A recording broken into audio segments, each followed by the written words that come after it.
পাথর প্রতিমায় ISF party অফিসের উদ্বোধন। বাঘের গুহায় হরিণ ছানা মন্তব্য শাসক দলের।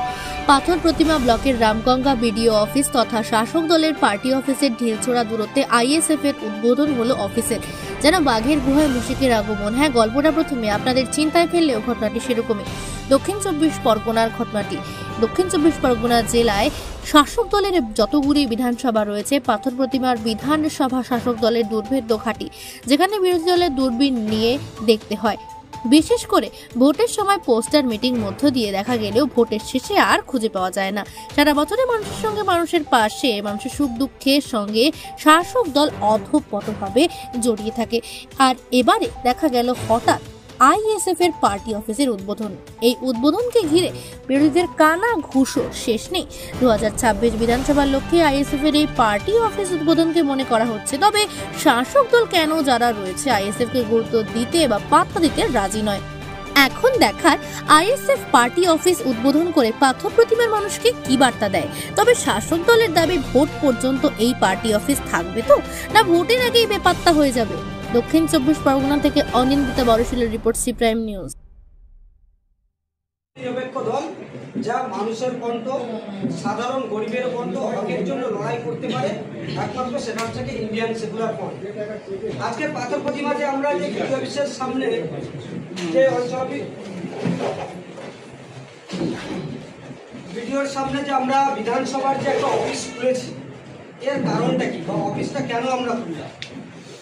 আমাদের নদীমাতৃক এলাকা থেকে প্রচুর জায়গা থেকে, চারিদিক থেকে মানুষ ফোন করছে যে আইএসএফ এর সঙ্গে যোগাযোগ করবে কিভাবে। আমাদেরকে মানুষ যেভাবে, যে শাসক দল যেভাবে সাধারণ দাদা, ইতিমধ্যে দেখা যাচ্ছে আপনাদের ব্লক পার্টি অফিসের পাশের অত কাছাকাছি একটা আইএসএফ এর পার্টি অফিস উদ্বোধন হলো 2026 বিধানসভা নির্বাচনের আগে। কি বলবেন এই বিষয়ে? আইএসএফ বলে কিছু নেই, ওরা হচ্ছে বিজেপির আর এক হচ্ছে সাংগঠনিক দল।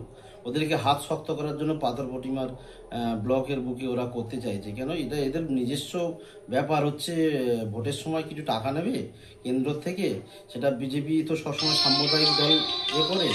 তো ওই বিজেপি থেকে কিছু সহযোগিতা পাবে, কেন্দ্র থেকে কিছু সহযোগিতা পেলো, তৃণমূলে কিছু ভোট করার প্ল্যানিং নিচ্ছে। কিন্তু ঘটনা হচ্ছে, এটাও জানা দরকার পাথর প্রতিমা ব্লকের মাইনরিটি জোনের ভোট কত পার্সেন্ট আছে সেটা আমরা জানি, হিসাব জানি। ওরা সাংগঠনিকভাবে ততটা মজবুত নয়, এখন করার ওদের চিহ্নটুকুও নেই।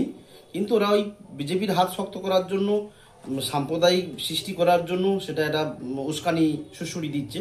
সেটা কোনো সুরাহ হবে না, এটা আমরা শিওর। আর আমরা তৃণমূল রাজনীতি দল পাথর প্রতিমা ব্লকের শক্তঘাটি প্রতিটা বুথে, প্রতিটা পাড়ায়, প্রতিটা জোনে, প্রতিটা পঞ্চায়েতে এবং ব্লক স্তরে আমাদের সাংগঠনিক অনেক অনেক মজবুত।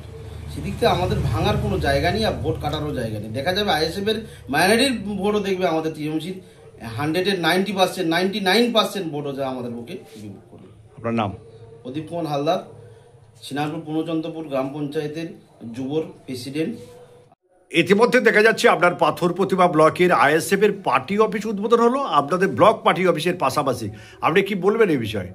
আরে আরএসএফ বলে কিছু আছে নাকি? তার কোনো নামগন্ধ নেই।